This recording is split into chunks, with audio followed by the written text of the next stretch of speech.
Muchas gracias, Raúl. Son las 8:38. Está en los estudios de RPP, en los estudios centrales, el nuevo presidente de la Corte Suprema de Justicia y, en consecuencia, del Poder Judicial, el doctor vocal suprema Duberly Rodríguez, quien ayer obtuvo 12 sobre 19 votos de sus colegas vocales supremos. Buenos días y felicitaciones, gracias, doctor Rodríguez. Buenos días. Bueno, usted será responsable del Poder Judicial, uno de los 3 poderes del Estado, durante los próximos 2 años. Naturalmente ha presentado un plan de acción para estos 2 años. Un tema fundamental es el presupuesto. Sabemos perfectamente que ustedes han pedido 3.100 millones de soles y les han dado solamente 2/3 partes, incluso un poco menos de ese monto. 3.100 millones de soles y les han dado solamente 2/3 partes, incluso un poco menos de ese monto. Usted promete también, naturalmente, otras reformas, entre ellas el tema de la digitalización de los procedimientos judiciales.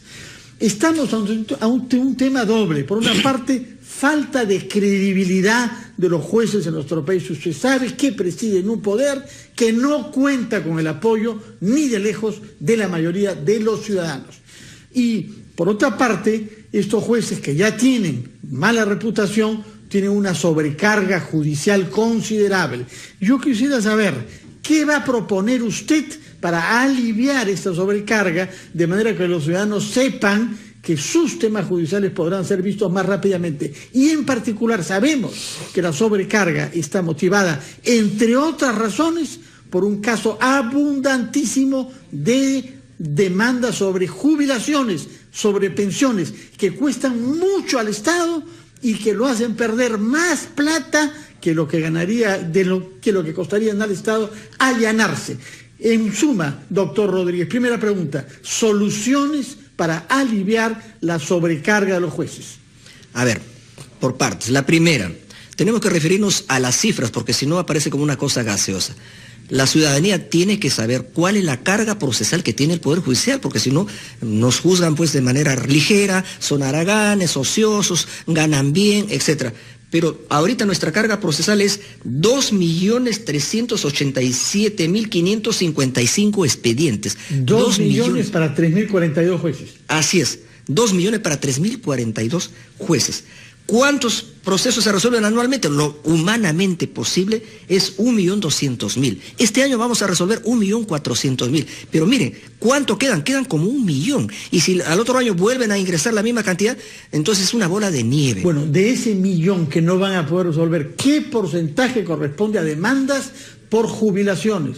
Es una parte bastante grande, porque por ejemplo en las salas constitucionales y sociales de la Corte Suprema que ven el tema previsional de pensiones, diariamente ven como 50, 100 expedientes, ¿no? Es una cantidad inmensa.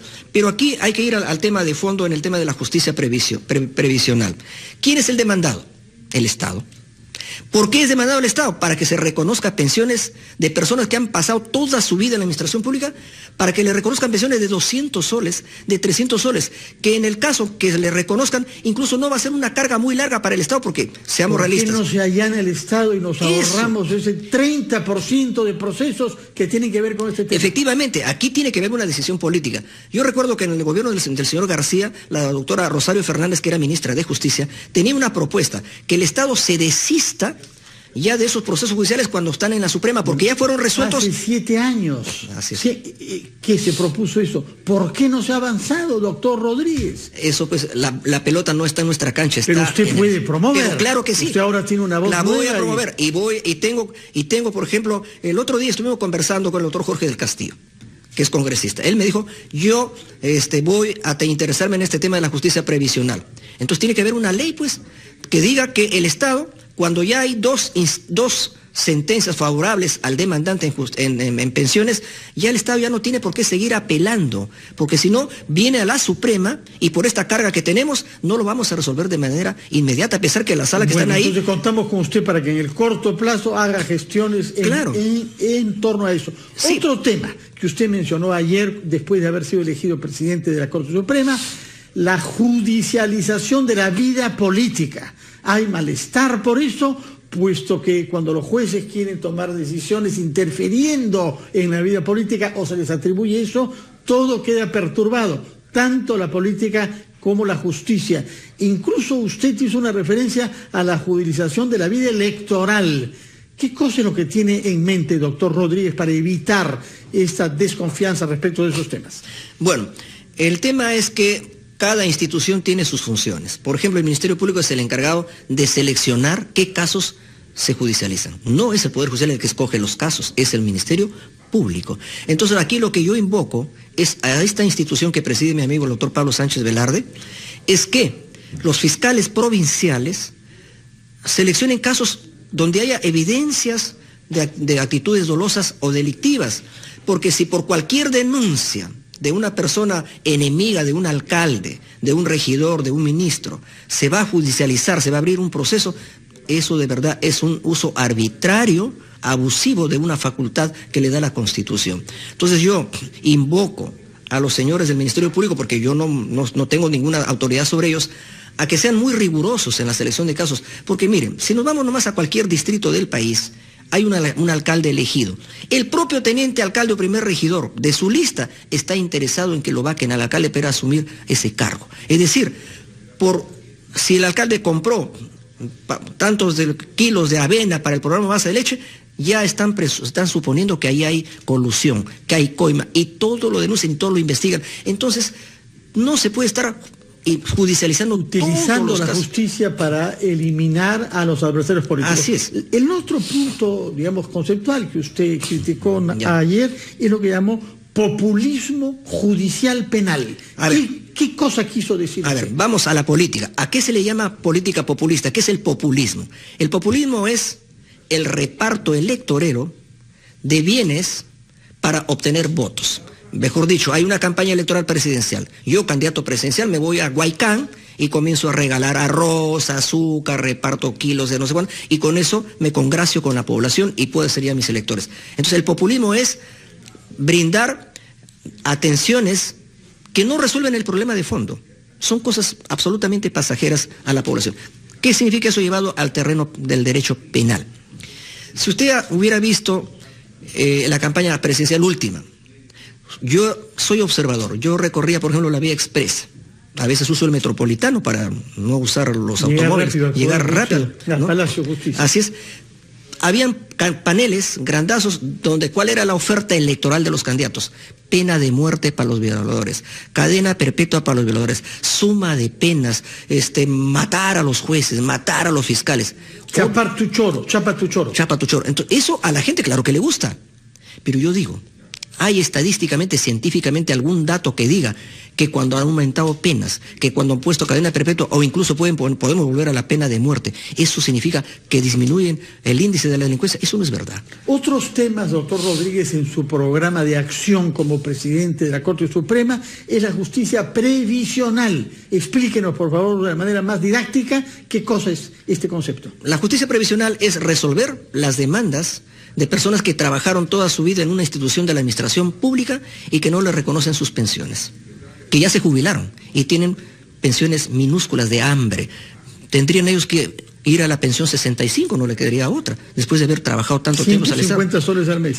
Y no es, digamos, una cosa de broma, para que usted vea lo dramático de ese tema. Yo, juez supremo, que me voy a jubilar dentro de 3 años, ahora que gano un promedio de 20.000 soles, estoy en la 19.990, en la ONP. ¿Sabe usted cuánto va a ser mi pensión? Mi pensión sería 800 soles. Yo podría vivir después de haber trabajado tanto con 800 soles. Es un absurdo. Eso para graficarle con términos, un ejemplo. Entonces, las personas de avanzada edad no pueden morirse esperando que el Estado... Que se decida una cosa. El Estado tiene que desistirse ahí. Una pausa, doctor Duberly Rodríguez, y cuando regresemos le voy a preguntar, entre otros temas, sobre un aspecto del derecho relativamente nuevo, que es el derecho ambiental, porque en nuestro país, como usted lo sabe, hay cada vez más reclamos que tienen que ver con la justicia ambiental. Pausa y regresamos con el nuevo presidente, flamante presidente de la Corte Suprema del Perú. 8:52, estamos conversando con el flamante presidente de la Corte Suprema y del Poder Judicial del Perú, doctor Duberlí Rodríguez, y había quedado planteada la pregunta sobre la justicia ambiental. Como usted sabe, cada vez más ciudadanos y más comunidades tienen reclamos en este caso. ¿Cómo hacer para que haya una cultura ciudadana sobre los derechos y para que no haya populismo tampoco en este campo? Bueno, como usted dice, el tema de justicia ambiental es un tema un poco relativamente nuevo en el Poder Judicial. Tenemos en el Código Penal una sección de delitos ambientales, contaminación, minería ilegal, etcétera, pero también la tenemos en el área contencioso administrativo, cuando la OEFA, el organismo sancionador del Ministerio del Ambiente, impone sanciones a personas jurídicas, a empresas, estas empresas no pagan y lo convierten en una demanda. O sea, no pagan las multas. Entonces nos generan también una carga. Pero obviamente ahí no está el principal problema. El principal problema es que la mayoría de conflictos en el Perú, los conflictos sociales, son conflictos ambientales, ¿no? Bambas, ahí hay marchas, hay muertos, y al final todo va al Poder Judicial. Entonces, en este terreno, el Poder Judicial tiene que capacitar a sus jueces para que conozcan bien el tema de justicia ambiental, con especialidad penal, administrativa y constitucional, porque también se puede defender los derechos ambientales en acciones, por ejemplo, de amparo en vía constitucional. Entonces, en ese terreno yo en este momento presido la Comisión de Gestión Ambiental del Poder Judicial, que nunca ha existido. Y vamos a aprobar un plan de gestión ambiental que va, entre otras cosas, a reactivar lo que se llama el Comité de Ecoeficiencia, para un manejo responsable, ecológico, de los recursos con los cuales trabaja el Poder Judicial. Vamos a exigir, por ejemplo, la certificación verde, para que cuando compremos papel, que compramos millares de papel en el año, o incluso en el tema de los vehículos, ya hay que ir a avanzar en el tema de que se use. Mucho trabajo tiene por delante. Disculpa que acelere un poco, porque hay varios temas pendientes que nosotros queremos saber. Por ejemplo, creación de nuevas cortes superiores. Hay 33 en nuestro país, es decir, más que regiones, y en Lima misma hay varias cortes, entre ellas algunas de muy reciente creación. ¿Cuál es la política general para descentralizar correctamente el ejercicio de la justicia superior en nuestro país? Bueno, en cuanto a la cantidad de cortes, bueno, ya son cortes creadas por ley, entonces tenemos que trabajar con los presidentes electos que acaban de ser elegidos. Lo primero que hacemos, obviamente, es una reunión total, global, con todos los presidentes, pero yo he dicho en mi propuesta, cuando incluso vine aquí a Radio Programas, en que yo no voy a traer a los presidentes de la Corte de Cortes a Lima a sentarse conmigo en una sala. Yo voy a ir a cada corte. Empezaré, pues no sé, todavía no lo tengo cronogramado, pero empezaré por Puno, o empezaré por Iquitos, o empezaré por Tumbes. Pero yo me voy a trasladar. O por Piura, que es su región natal. Tampoco claro, hay que pero no me iré obviamente a hacer pues turismo, ¿no? Lo que iré es a sentarme con las cortes, con sus jueces de todas las instancias, y que ellos me hagan una radiografía, un diagnóstico. ¿Cuáles son los primeros problemas principales que hay? Es el área laboral, es el área penal, es el área civil, y que ellos mismos me digan cuáles son las propuestas. Porque yo no soy, pues, el descubridor de la pólvora. Yo no puedo hacer, digamos, no puedo tener una conducta soberbia, que ya como soy el presidente, yo tengo la receta mágica. No, a mí la receta la saco de la propia institución. Entonces yo me voy a trasladar. Por ejemplo, le voy a dar un dato. Pero quisiera, por favor, porque el tiempo nos gana, doctor. Tenemos un tiempo distinto lo sé. Que en los procesos judiciales, aquí en la radio, usted lo sabe, ¿no? El tema que no hemos mencionado y que es indispensable es el de la corrupción. Usted sabe que lo que los ciudadanos esperan es de una justicia que combata la corrupción y no sea cómplice de ella. Y han habido muchas quejas durante los últimos tiempos respecto del Consejo Nacional de la Magistratura, organismo creado por la Constitución del año 93, en virtud del cual usted ha sido hecho juez, y que ha dado muestra de muchos disfuncionamientos. ¿Qué se puede hacer para tener una nueva modalidad para nombrar a los miembros de este poderoso órgano de nuestro sistema judicial? Para empezar, yo afirmo que una de las virtudes de la Constitución del 1993 fue la creación de un organismo constitucional que con independencia se encargue de la selección y nombramiento de los jueces y fiscales del Perú. Eso se llama Consejo Nacional de la Magistratura. Este Consejo Nacional de la Magistratura tiene una composición plural, tipo jurado, digamos, norteamericano. No son todos abogados, y estaría mal que sean todos abogados. Algunos dicen que ¿por qué no son todos abogados? No, es que la evaluación de un juez no solamente es jurídica, la evaluación de un juez es integral, su modo de vida, su hoja de vida, su trayectoria, ¿me entiende? Entonces, todo eso tiene que evaluar el Consejo Nacional de la Magistratura cuando nombra a un juez. No solamente es un tema de conocimiento, si sabe derecho penal o civil, no, es toda una totalidad. Pues bien, Ahí yo creo que ha habido un retroceso en el mecanismo de nombramiento. La propia Constitución dice que la elección, por ejemplo, de los miembros de los colegios profesionales debe ser en elección universal. Y antes un consejero era elegido, por ejemplo, Más Cardas, médico, con 100.000 votos. Gonzalo García, ingeniero, elegido con 110.000 votos. Pero ahora, ¿cómo se ha elegido? Se ha elegido de manera indirecta porque hay una ley que ha restringido esta participación universal y la limita a delegados electores de colegios profesionales. Entonces yo creo que ahí, por ejemplo, hay un tema que hay que corregir. Ahora, ¿corresponde a quién modificar la ley? En este caso le corresponde exclusivamente al Poder Legislativo. Pero hay iniciativas políticas, sí, claro, por ejemplo, en la campaña de PPK, sí, se dijo que se debía volver a un sistema de Consejo Nacional de 3 miembros, elegidos respectivamente por el presidente de la República, por el presidente del Congreso y por el presidente de la Corte Suprema, o sea, sería por usted. Claro, yo lo que sé es que hay 3 proyectos de ley que la doctora Luz Salgado las estará procesando.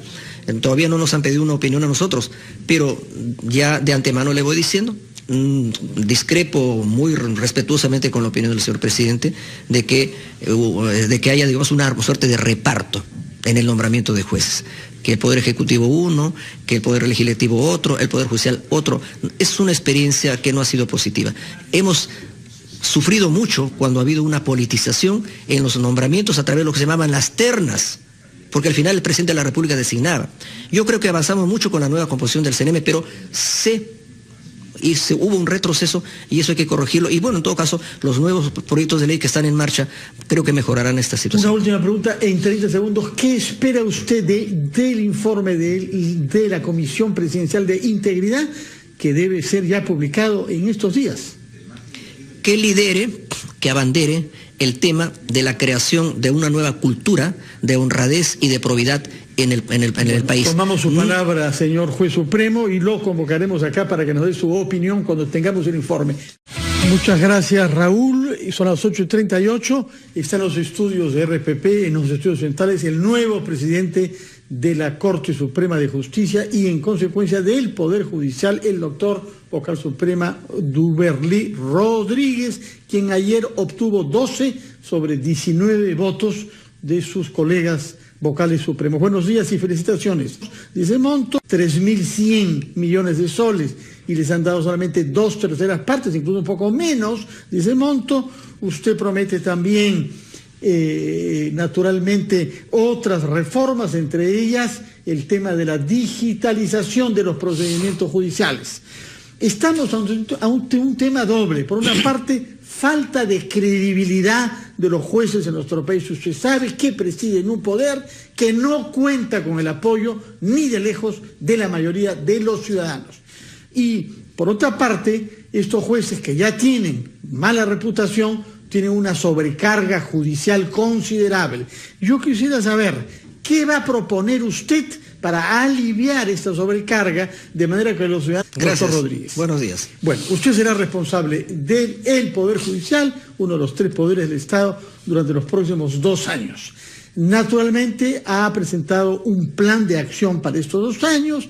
Un tema fundamental es el presupuesto. Sabemos perfectamente que ustedes han pedido 3.100 millones de soles y les han dado solamente 2/3 partes, incluso un poco menos. No sepan que sus temas judiciales podrán ser vistos más rápidamente. Y en particular sabemos que la sobrecarga está motivada, entre otras razones, por un caso abundantísimo de demandas sobre jubilaciones, sobre pensiones, que cuestan mucho al Estado y que lo hacen perder más plata que lo que ganaría, que lo que costaría.